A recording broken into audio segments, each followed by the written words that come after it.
So what's amusing me today? Well, I'm really excited for the debate tonight. Although I'm not expecting very much. I just think it's going to be a matter of what soundbite are we going to grab that's going to be played for the next 35 days. Um, I'm actually more looking forward to the debate with Mike Pence and Kamala Harris because that's going to be entertaining. But this isn't going to show us anything about either side that's going to matter. What today is interesting to me is this whole thing that's going on with Brad Parscale.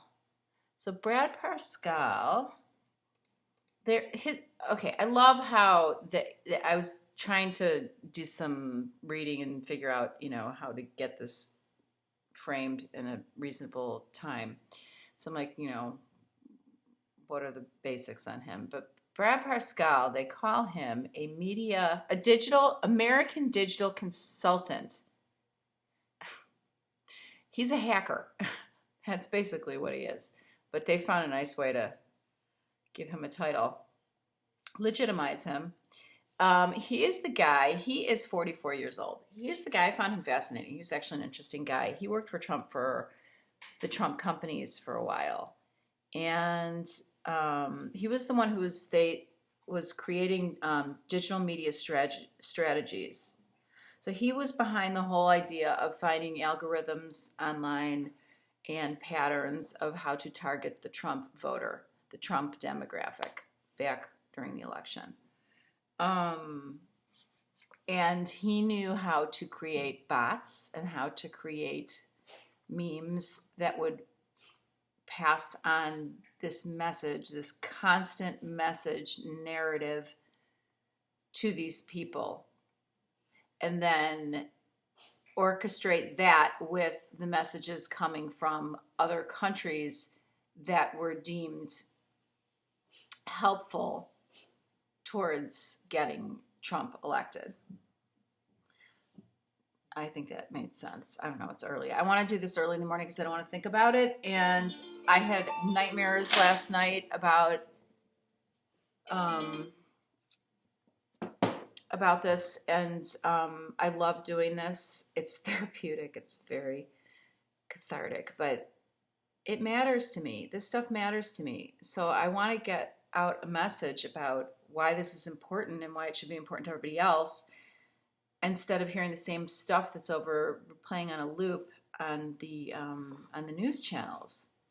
So, okay, so this Brad Parscale is the guy who actually is pretty responsible for getting Trump elected because he got the base put together. He's like the guy who got the base. And he'd get a line like, build that wall or lock her up. And he'd find a whole system behind feeding those email addresses, cell phone numbers, and people information that would back up that narrative, a la now QAnon, the whole made up thing of Hillary Clinton and the pizza ring. Also stuff like just going back and on and on and on about the emails, like everything that Trump was doing on his own. Ivanka was using her own server after she moved, worked in the White House. Like these are all the lines that he was feeding his base were things that were going on in his own camp, and they were laughing about it. So there was a book I read, and I'm going to have to get a link for that too. It was a while ago on election night and what happened with the people who had spent the campaign in the war room. They called the war room the room where they would go, all the Trump people would go. And, this started out as a very small group of people, and they got very tight and very close, bonding on their techniques of getting this man elected. And truthfully, nobody expected that he was really going to get elected. Donald Trump did not start doing this to get elected as the president of the United States. It was like the world's greatest reality show for him. I mean, he would have loved it if he did, but he didn't seriously think that he was in the playing. It was a game for him to knock out all 17 of his competitors on the Republican stage when they had the primaries, and he was going after Carly Fiorina, and he was going after Ted Cruz, and he was going after Marco Rubio, and he was going after John Kasich, and he was going after one after the next after the next. And he would just destroy each one's reputation and character. They'd disappear and his new challenger would be there, and that's how that went. So when you read about this and you educate yourself, none of this is surprising. This is what he does. He does it right in front of our face, and we just become immune to it because you've seen so much of it that you just expect nothing else. So this Brad Parscale's the guy behind the scenes. He's like the evil genius behind the scenes. So Brad Parscale, there was some kind of like, and I was trying to figure out where and when it was because it was not that long ago, but I don't know. There was some like story that came out that he bought like 3 Ferraris and a Bentley and a blah, blah. He started spending some crazy amount of money. And so they find out that he's been embezzling money out of the campaign to the tune of something like, it was either 117 or 170 million dollars, which again is an insane number. I mean, imagine finding out that your brother just got caught stealing $117 million. Like, you'd be thinking, this is going to destroy my family. He's going to jail. His kids are embarrassed. He's humiliated everybody. Now, this is just one story. This is just business in the Trump world for one day. So they just let this guy go. And there's no big headline. There's no big story. Nobody is outraged in the Trump campaign. Nobody in their world is like upset because he holds all the secrets. He's the guy behind all the stuff. So this guy goes and he disappears. He puts his tail between his legs because he was a big shot wearing 3-piece suits and so excited that he's the man in charge, now driving a Ferrari.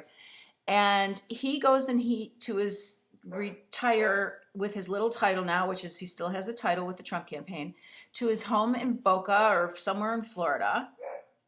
And then the other day, there's something on the news, and I'm like, wait, I haven't heard from Brad Parscale in a while. Let's see what that's all about.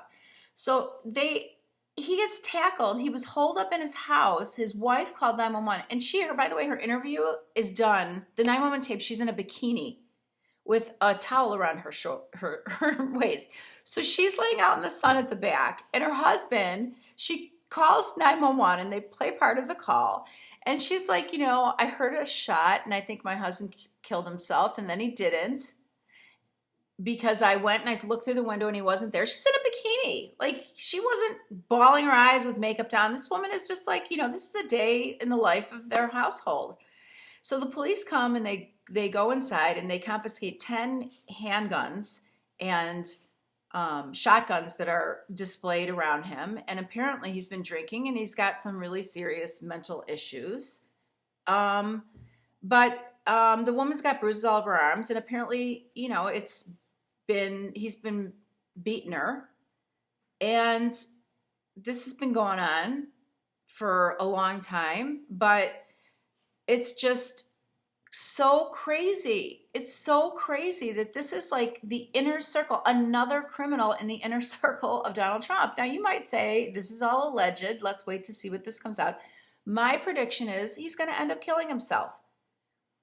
Here's a guy who had all the power and adoration from everything that mattered to him, and he'd get out on stage and these rallies and start riling up the base and wearing his 3-piece suits and driving his Ferraris. Life was good in his world. He's the big man. And now he gets put on hold. What happened? With a demotion in title because of what he was doing, and he can't handle it. His ego can't handle it. I mean, relationship, his wife and family isn't what's important. It's not what he's focusing on. So don't be surprised when that happens. The Trump campaign right now has made some small statement that they stand behind him, that he's part of their family. But I guarantee you that if this guy goes and he decides to start talking, because he's now been locked down, the police came and tackled him. And by the way, the other point I want to make quickly is that when the police came and they confronted him, they knocked him to the ground, they put handcuffs on him, And they took him away, and they put him on a 72-hour hold, a mental hold, which is, you know, what happens when you threaten to kill yourself. And they take away your handguns and all that stuff. But the way that they did that, this guy's like 6'4". He's a big guy. He's 44. He's a big guy. He's very commanding. And yet the police managed to have a method of knocking him onto the ground, handcuffing him, and taking him away safely. Nobody got shot. Nobody got killed. And he's a white guy, you know, with a Range Rover and a big-ass pickup truck in his driveway. And nothing happens to him. White lives matter. So there's like all this stuff.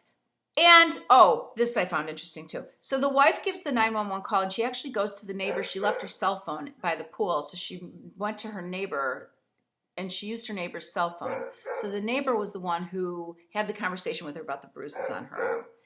And magically, when the videotape was released from the officers' body cams, and they wrote the police reports, all of the words from Mrs. Parscale were redacted, marked out.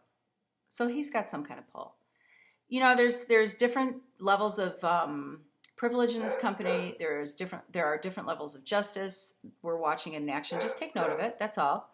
I don't know all the details. I know it's shady, and I know that if it were me that would have happened to, it would have been treated differently. And I also know that if it were any person of color, it would have been much different.